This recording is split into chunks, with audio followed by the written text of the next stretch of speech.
begin by simply saying that NDMC has one advantage, just one advantage, that it is perhaps the only municipal body, apart from the fund constraints which we don't have. It's the only municipal body which is growing so organically. As a matter of fact, its population has decreased in the last 10 years. Now that gives us, within a given space, the freedom to try out new experiments, be it technological or be it any social experiment, to do with health or education as well, into successful models. Now coming to smart city very quickly, let me give my personal impression of what I do not think. Madam, you have so kindly mentioned this. What we do not want our smart cities is merely another version 2.0 of e-governance. I mean, we have been having e-governance for a very long time. You can shift from 2G to 6G and still be there. So it is much more than simply delivery of the citizen services to the citizen in a slightly faster mode. No, I do believe that smart city means, as Madam rightly mentioned, increasing the happiness index of the country, the quality of life of its citizens. If I may add one more thing, the interactive index. We call, for example, maximum city, we call the city of joy, we affectionately attach these epithets. At the same time, if in some part of our Delhi, we are NDMC area, there is a road rage, or if there is an uncaring citizen who is not looking at a person who has just met with an accident, I think we are not a smart city in that sense. Now, to that extent, apart from the traffic, the entire traffic regulations and people obeying all the laws, a good smart city should be able to cater to that particular accident also. So I'm delving a little outside the strict confines of governance, connectivity, faster delivery of services, two-way information exchanges, call centers which are 24/7. Much more importantly, I think it is to look at the mission objective, which is to give a better quality of life. And everything which we live in is to be tuned towards that. Now we are very fond of, for example, saying 9R, 5R, whatever, which is boiling down to environmental concern of every citizen, which is restrict, reuse, recycle. Whatever resources we have, if we have, for example, we have so much of garbage, cleaning of garbage, Swachhata Abhiyan, as a philosophy, it has always been there. We are just not adapting ourselves to it fast enough and thoroughly enough.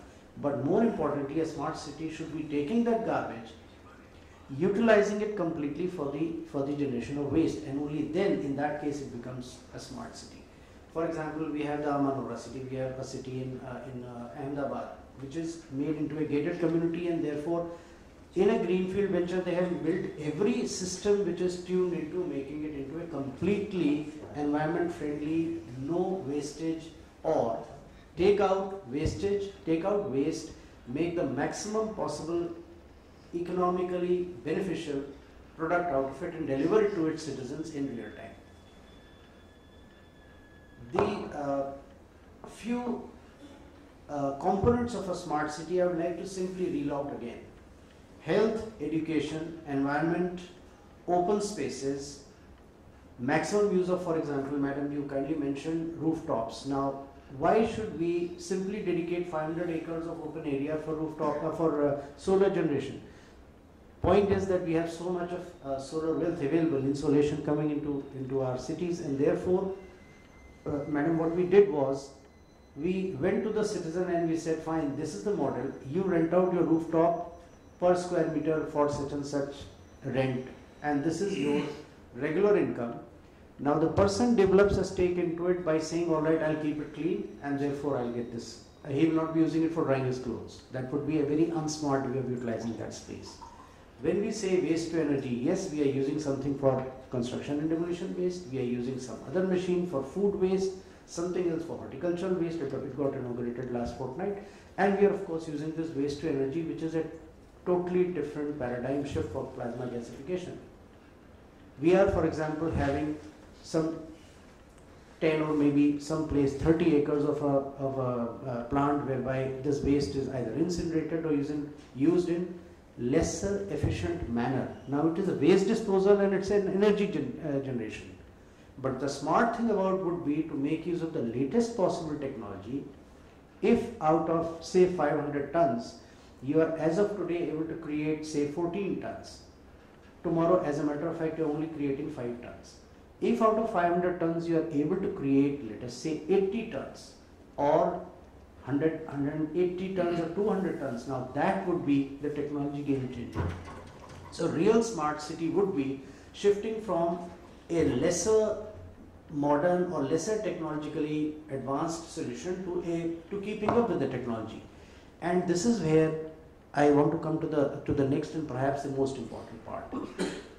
The job of the government and my duties included would be to create a space where we provide the infrastructure, the connectivity, the systems, the procedures for a two-way interaction with the citizen.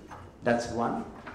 Two, we also create the facilities in which private trade prospers and is able to take on the government schemes, take the advantage out of the government schemes, and make better and better efficient, more efficient delivery of services to the citizens.